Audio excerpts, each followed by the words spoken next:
Zohran মামদানিকে vote দিলেন ৯৭% মুসলিম voter. আন্তর্জাতিক desk. মার্কিন রাজনীতিক জোহরান মামদানি সাম্প্রতিক নির্বাচনে মুসলিম ভোটারদের বিপুল সমর্থন পেয়েছেন। নির্বাচনী পরিসংখ্যান অনুযায়ী মোট মুসলিম ভোটারের প্রায় ৯৭% তার পক্ষে ভোট দেন। বিশ্লেষকদের মতে, ন্যায় বিচার, সামাজিক সমতা ও প্রান্তিক জনগোষ্ঠীর অধিকারের পক্ষে তার অবস্থান মুসলিম সম্প্রদায়ের মধ্যে তাকে জনপ্রিয় করে তুলেছে।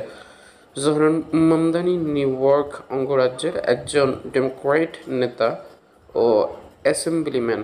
তিনি দীর্ঘদিন ধরে শরণার্থী অধিকার, সাশ্রয়ী বাসস্থান ও ইসলামভীতি বিরোধী নীতির পক্ষে সোচ্চার রয়েছেন।